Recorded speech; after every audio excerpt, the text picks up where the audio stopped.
숙종의 여인, 불꽃처럼 살다 간 장옥정을 아시나요? 이 이야기는 단순한 왕의 후궁으로 삶이 아닌 한 여인의 부상과 몰락, 사랑과 권력, 질투와 죽음이 교차하는 궁중의 드라마 같은 서사극입니다. 장옥정은 1659년 인조의 손자 현종이 재위하던 시기에 한성에서 태어났습니다. 아버지 장영은 관직이 있긴 했으나 높은 신분은 아니었습니다. 어머니는 기생 출신의 중인 여성 유씨였으며 당시 조선에서 기생의 자손은 궁중 진출은커녕 관비로 취급되는 신분이었습니다. 그러나 운명은 언제나 반전으로 시작는 것입니다. 어려서부터 장옥정은 특별하였습니다. 오색 비단이 어울리는 몸매와 얼굴이었으며 그리고 붓글씨와 바느질 솜씨가 좋고 무엇보다도 사람의 눈길을 잡아끄는 묘한 분위기를 지니고 있었습니다. 그래서 한번 보면 잊히지 않는 모습이다라는 말이 있을 정도였습니다. 어느 날 그녀의 미모와 솜씨가 소문이 나면서 중전 2년 왕후의 어머니인 한씨의 눈에 들었습니다.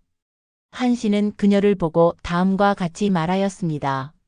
이 아이는 궁중에서 나고 자랐다면 왕비감이 되었겠구나. 라고요. 그 후 그 말 한마디가 장옥정을 내명부의 궁녀로 이끌었습니다. 그것이 운명의 첫 발걸음이었습니다. 1686년 젊은 왕 숙종이 즉위한 지 몇 해가 지났으나 그는 아직 나라를 다스리는 것보다 궁궐 안의 풍경이 더 흥미로운 나이였습니다. 바로 그때 장옥정이 궁녀 중 하나로 뽑혀 숙종의 시선에 들어온 것입니다. 실록에는 임금이 매양 장씨의 처소에 머물기를 원했다라고 기록되어 있습니다. 그녀는 단순히 아름답기만 한 여인이 아니었습니다. 숙종의 취향을 정확히 읽는 감각과 그가 피곤할 때 맞춤한 차와 옷을 준비하는 세심한 배려와 무엇보다도 왕을 남자로서 사랑해주는 감성을 지니고 있었습니다. 숙종은 그녀에게 숙이란 자코를 내리고 왕자 균, 경종을 낳자 그녀를 비누로 봉하였습니다. 그리고 왕은 다음과 같이 말을 하였습니다. 그녀는 내 사랑이고 나의 운명이다. 라고요. 당시의 정비인 인현 왕후 민씨는 조용하고 예의 바른 여인이었습니다. 그러나 숙종과의 관계는 늘 거리감이 있었습니다. 반면에 장옥정은 사랑을 표현할 줄 아는 여인이었습니다. 숙종은 점차 민씨보다는 장씨의 처소에서 시간을 더 보내기 시작하였습니다. 여기서 인현 왕후 민씨에 대해서 잠시 알아보겠습니다. 인현 왕후 민씨는 조선 역사에서 비극과 존엄, 인내와 의지를 상징하는 인물입니다. 그녀의 삶은 권력 다툼의 소용돌이 속에서 조용히 피어난 한 송이 연꽃과 같았고 왕의 총애와 후궁의 시기 속에서 마침내 조선의 정통성을 상징하는 중궁의 위엄을 지켜냈습니다. 민씨는 1667년 한양의 명문 여흥민씨 가문에서 태어났습니다. 그녀의 아버지는 민유중으로 조선 정치사에서 이름난 인물이었으며 가문은 예부터 정통 유학과 예의를 숭상하던 가풍을 지니고 있었습니다. 민씨는 어릴 적부터 유순하고 청렴했으며 항상 말수가 적고 눈빛이 깊었습니다. 어머니는 그녀를 보며 다음과 같이 말하곤 했습니다. 우리 아기는 세상과는 조금 멀게 태어난 듯하구나. 마치 궁중에 앉아있을 아이 같다. 라고요. 그리고 그 말은 현실이 되었습니다. 1681년 숙종이 18세, 민씨가 15세일 때 조정은 왕비 간택을 위해 수많은 규수들을 검토했습니다. 그 중에서도 민씨는 가문과 인품, 예절, 외모 등 모두에서 뛰어나서 마침내 국모의 자리에 오르게 됩니다. 그러나 궁중 생활은 순탄치 않았습니다. 숙종은 그녀를 존경하고 예우했지만 성격이 조용하고 감정을 쉽게 드러내지 않는 민씨는 활달하고 적극적인 여인들에게 밀리기 시작했습니다. 그중 가장 강력한 존재가 바로 장옥정, 훗날 장희빈이었습니다. 장옥정은 숙종의 총애를 한 몸에 받으며 급기야 아들을 낳고 왕의 총애를 등에 업고 새를 키우기 시작했습니다. 이로 인해 궁중은 둘로 갈라졌습니다. 한쪽은 중전민씨를 중심으로 예를 중시하고 정통을 따르는 세력과 다른 쪽은 장희빈을 중심으로 기세등등한 신흥 권력의 중심이었습니다. 숙종의 마음은 점차 장씨에게로 기울어져 갔고 마침내 1689년 인현 왕후는 폐위를 당하게 됩니다. 중전민씨는 자손이 없고 왕실의 기운이 사라졌으니 내치라 라는 어명이었습니다. 그날 인현 왕후는 아무 말도 없이 꿇어앉아 있었습니다. 그녀는 눈물 한 방울 흘리지 않고 가만히 궁을 떠났습니다. 오직 나가며 이렇게 속삭였습니다. 이 몸은 나라의 정비였고 예를 지키려 했을 뿐 다시 돌아올 때까지 하늘을 믿고 기다릴 뿐이요. 라고요. 폐위된 인현 왕후는 친정으로 돌아가 조용히 기도하며 독서와 예불, 침묵 속의 세월을 보냅니다. 그녀는 조정에서 벌어지는 정치적 소용돌이와 장희빈의 세력 확장을 알고 있었지만 어떠한 말도 그 누구에게도 험담을 하지 않았습니다.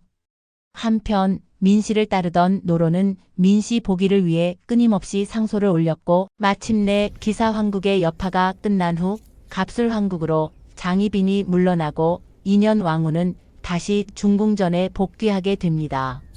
그녀는 돌아왔지만 웃지 않았습니다. 궁녀들과 대비조차 말했습니다.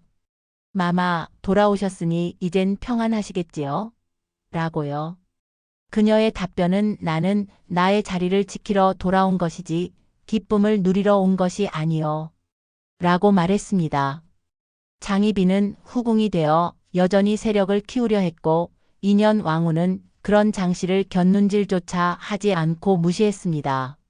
하지만 조용한 인현 왕후의 품격은 궁중 안팎에서 신뢰를 쌓았고 숙종 역시 세월이 지나며 인현 왕후의 품위를 더욱 느끼게 됩니다. 1701년 인현 왕후는 병을 얻고 시름시름 앓기 시작합니다. 병중에도 그녀는 국법과 예를 어기지 말라는 유언을 남기며 끝내 눈을 감았습니다. 향년 35세의 젊은 나이였습니다. 그녀의 죽음은 숙종에게 큰 충격을 안겼고 이후 숙종은 장희빈이 저주를 했다는 이유로 사약을 내려 그녀를 죽이게 됩니다. 인현 왕후의 장례는 최고의 예우로 치러졌으며 그녀는 역사 속에서 중궁의 거울, 정통의 상징으로 남게 되었습니다. 인현 왕후 민씨는 정치도 권모술수도 하지 않았습니다. 그녀는 조용히 그리고 꿋꿋하게 자신의 길을 걸었고 그 품위와 절개는 세월이 흐른 지금까지도 조선에 중전하면 가장 먼저 떠오르는 인물로 남아 있습니다. 그녀가 궁중에서 남긴 한마디는 지금도 전해지고 있습니다. 여인은 말보다 예로 세상을 지키는 법이지요. 라고요. 여기서 인현 왕후에 대한 이야기는 마무리하고 다시 이어가겠습니다. 그 후 숙종은 1689년 인현 왕후를 폐위시키고 휘빈 장씨를 정비로 삼는다. 라고 말하였습니다. 그러자 서인과 노론 세력이 들고 일어났습니다. 천인 출신의 여인을 어찌 정비로 세울 수 있는가? 라고 반대하였습니다. 그날 밤 사건이 발생하고 궁중에서는 이런 말이 돌았습니다. 궁궐의 문이 닫히는 소리가 아니라 하늘이 울고 있다. 이 사건이 바로 기사환국이라고 합니다. 서인이 몰락하고 장씨를 지지하던 소론과 남인이 정권을 잡았습니다. 장씨는 정치에 직접 개입하지 않았지만 그녀의 존재 그 자체가 정치였습니다. 야사에는 숙종이 장씨를 위해 일부러 노론 대신들을 유배시키며 다음과 같이 말했다고 전합니다. 내 아내를 모욕하는 자는 내 마음을 모욕한 것이다. 라고요. 여기서 기사황국에 대하여 잠깐 알아보겠습니다. 이제 조선 숙종시대의 가장 격렬한 정치적 반전극 드라마는 기사황국 1689년이라는 사건이며 단순한 정권 교체를 넘어 사랑과 권력 다툼, 충절과 배신이 교차한 궁중 정치의 결정체입니다. 1689년 초봄 경복궁 근정전 뒤편에 자리한 창경궁의 후원에는 하얀 매화가 막 피기 시작할 무렵입니다. 궁궐 안에서는 누구도 모르게 거대한 바람이 일기 시작했습니다. 젊은 임금 숙종은 이제 막 28세입니다. 조정의 대소신료들보다도 더 민첩한 감각과 자신의 의지를 관철시키려는 야망을 가진 왕이었습니다. 그리고 그의 곁에는 혜빈 장씨, 아니 그 당시엔 숙의 장씨였던 여인이 있었습니다. 그녀는 단순히 후궁이 아니었습니다. 숙종의 밤을 위로하던 여인이자 그의 마음을 사로잡은 단 한 사람이었습니다. 1688년 드디어 장씨는 왕자 하나를 낳았습니다. 이 아이가 바로 후일의 경종입니다. 장씨의 아들 출산은 단순한 가족의 기쁨이 아니었습니다. 이는 조선을 두 갈래로 찢어놓을 정치적 지진의 전조였습니다. 소론과 남인들은 외쳤습니다. 왕자를 낳은 장씨를 정비로 삼아야 하옵니다. 이는 천하의 이치여 조선의 도리옵니다. 라고요. 그러자 노론과 서인은 피를 토하듯 반대를 하였습니다. 기녀 출신의 여인을 중전으로 삼는다면 왕실의 명예가 땅에 떨어집니다. 라고요. 숙종은 갈등에 빠진 듯 하였으나 사실 마음은 이미 결정되어 있었습니다. 그는 장씨를 왕비로 세우고 싶었습니다. 그것은 사랑의 감정이었을까요? 아니면 정치를 흔들 수 있는 절호의 기회인가? 아니면 재미였을까요? 결국에는 1689년 3월에 숙종은 단호하게 명을 내립니다. 민씨는 덕이 없고 병약하니 중전의 자리에 어울리지 않는다. 폐하여 민가로 내치거라. 라고요.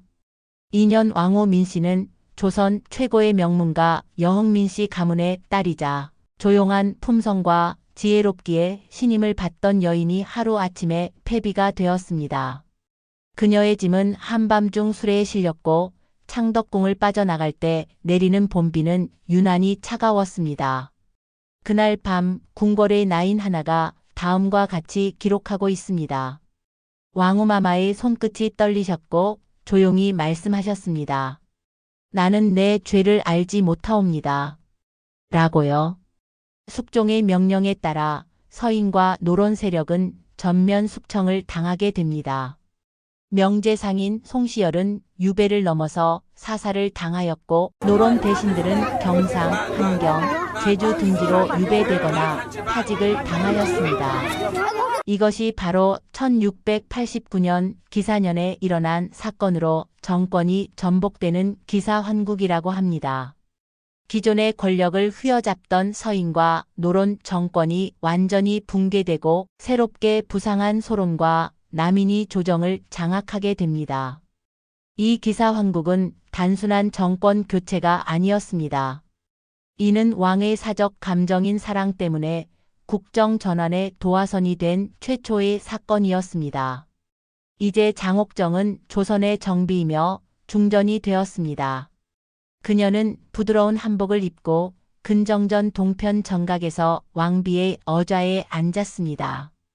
조정의 대신들은 이제 그녀의 형제 장희재에게 머리를 조아렸습니다. 한때 그녀를 천비라 불렀던 나인들은 이제 그녀 앞에 무릎을 꿇어야 했습니다. 하지만 장옥정은 웃지 않았습니다. 야사에 따르면 그녀는 왕비가 된 날 밤 자신의 처소에 있던 향로 앞에서 조용히 다음과 같이 말했다고 전합니다. 이제야 내 세상이 되었군요. 하지만 이 칼날 같은 정좌에 언제 피를 흘리게 될지. 라고요. 기사환국 이후 조정은 겉보기엔 안정되었지만 무너진 자들의 분노는 땅속에서 계속 꿈틀거렸습니다. 유배지에서 송시열의 제자들은 복수를 다짐했고 민씨 가문의 세력은 다시 인현 왕후 보기를 준비하고 있었습니다. 장옥정 역시 이를 몰랐을 리가 없었습니다. 그녀는 외소의 무녀들을 불러 굿을 하고 부적을 쓰는 일에 몰두하기 시작했다는 야사도 전합니다. 그리고 그해 겨울 숙종의 표정이 굳어지기 시작했습니다. 장씨의 오라비 장희제가 권세를 남용하고 궁궐 밖에서는 왕비가 나라시를 한다라는 소문이 퍼지기 시작했습니다. 따라서 숙종은 점차 장씨에게서 마음을 거두기 시작했습니다. 이때부터 숙종의 외로운 밤은 영빈 김씨의 처소에서 더 자주 발견되었습니다. 기사 환국은 숙종이 정치적 실권을 왕권으로 되찾은 선언이었습니다. 그러나 그 방법이 너무나 감정적이었고 너무나 사적인 사랑에 기초했기에 결국 스스로 또 다른 후폭풍을 맞게 되었습니다. 4년 후 숙종은 다시 갑술환국을 일으켜 인현 왕후를 복위시키고 장씨를 다시 후궁으로 강등시키게 됩니다. 그 후 장옥정의 몰락은 점점 가속화되어 결국 사약이라는 결말로 이어지게 됩니다. 사랑은 때로 가장 치명적인 정변의 원인이 되며 조선의 국정은 한 여인을 향한 왕의 마음이 하나로 뒤집어졌고 다시 원래 자리로 되돌아왔습니다. 이것이 바로 기사환국이며 권력과 감정이 맞닿은 조선 정치의 가장 격정적인 서사극입니다. 여기서 기사환국의 내용은 마무리하고 다음으로 이어가겠습니다.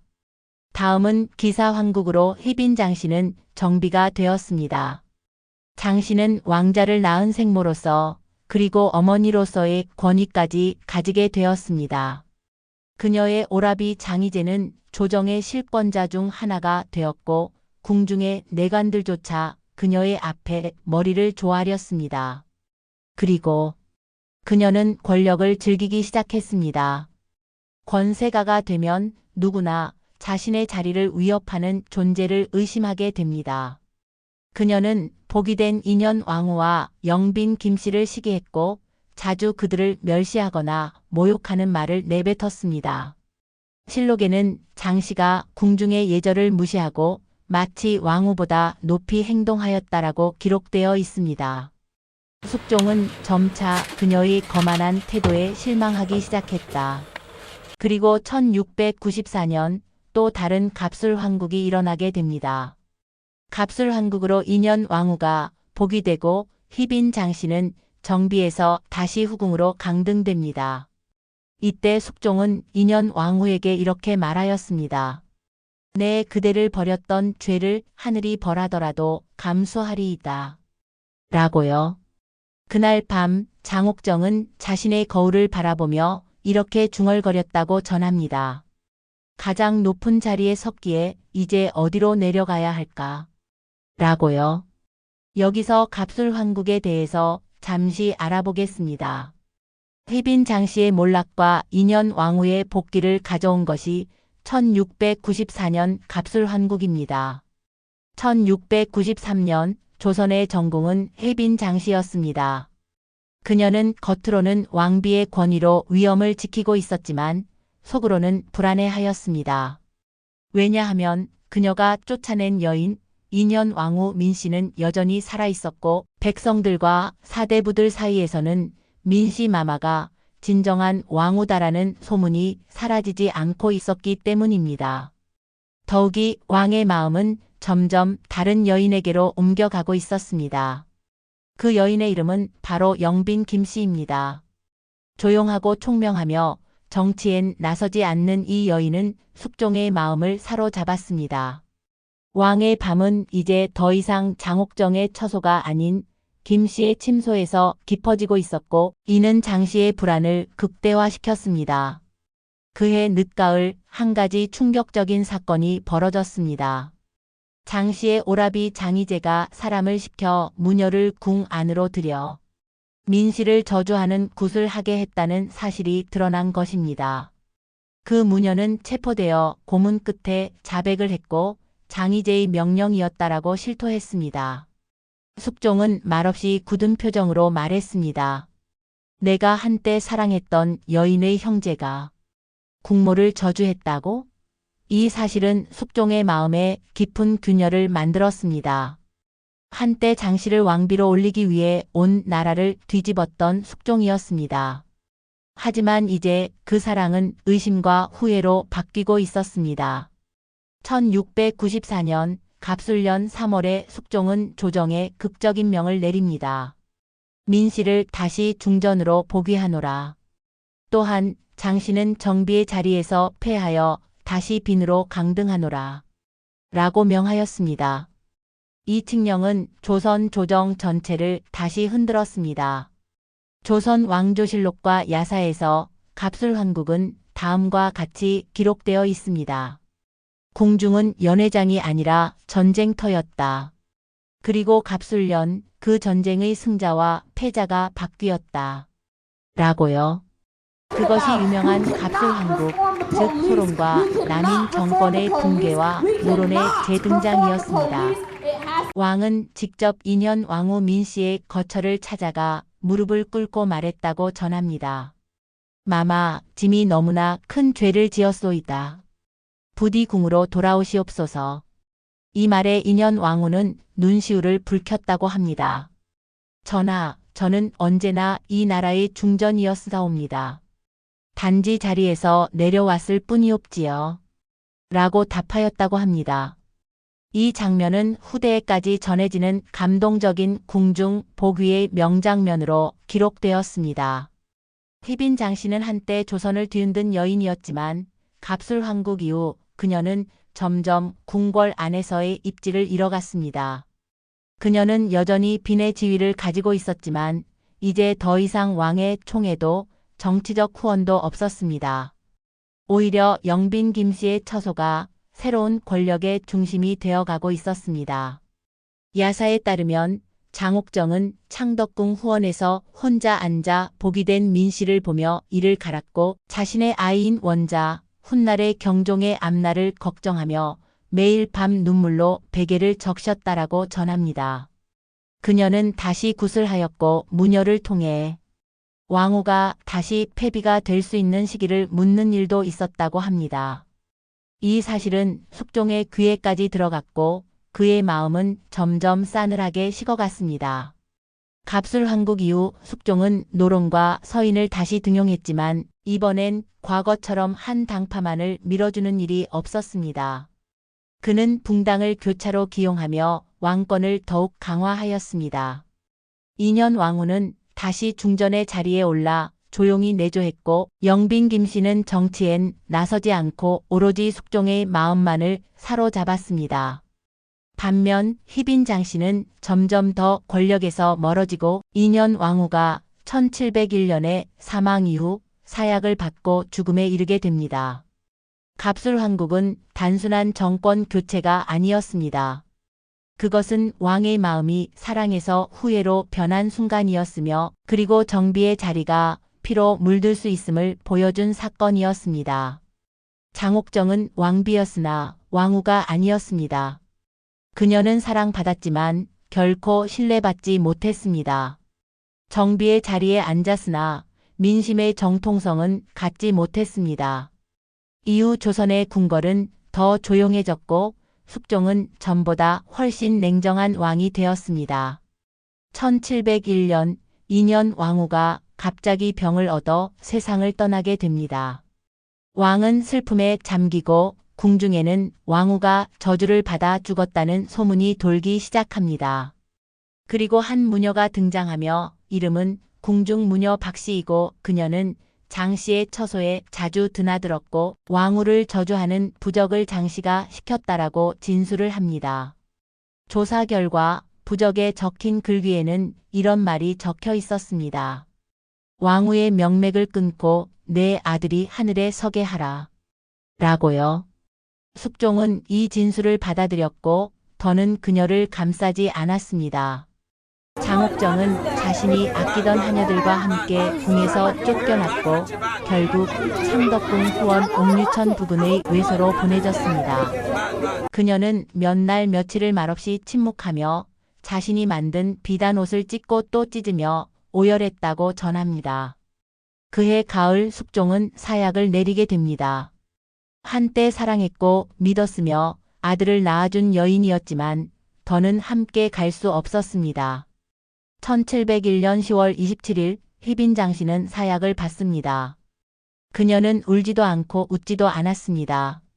그녀는 단지 작은 붉은 비단 1000조각 하나를 손에 쥔 채 사약을 마셨다고 전해집니다. 그 비단에는 그녀가 직접 수놓은 글귀가 있었습니다. 꽃처럼 살았으나 바람 앞에 꽃이었도다. 라고요. 장옥정은 사약을 받고 죽었습니다. 그러나 그녀의 아들 경종은 훗날 왕이 되었고 그녀의 피는 여전히 조선의 왕좌 위에 있었습니다. 영조 시대에 이르러 휘빈 장씨는 공식적으로 악인으로 취급되었습니다. 실록은 그녀를 냉혹하게 기록했지만 야사와 민가는 다르게 기억했습니다. 어떤 이는 그녀를 사랑해 목숨을 걸었던 비련의 여인으로, 어떤 이는 권력을 쥐기 위해 모든 것을 걸었던 야심가로, 또 어떤 이는 조선이라는 나라에서 여자라는 이유로 버림받은 슬픈 운명의 사람이라 전했습니다. 휘빈 장씨 장옥정은 그녀의 이름을 단 한 줄로 요약할 수 없습니다. 그녀는 조선에서 가장 사랑받은 여인이었고 가장 미움받은 여인이었습니다. 그녀는 왕의 품 안에서 웃었고 왕의 손에 의해 독을 들었습니다. 그녀의 삶은 꽃이었지만 그 꽃은 피기도 전에 바람에 흔들렸습니다. 그녀의 이야기는 지금도 끝나지 않았습니다. 그것은 사랑과 권력이 교차하는 모든 시대의 여인들을 위한 이야기입니다. 오늘은 여기까지입니다. 공감하시면 좋아요, 구독을 눌러주세요. 오늘도 좋은 하루 되세요. 감사합니다.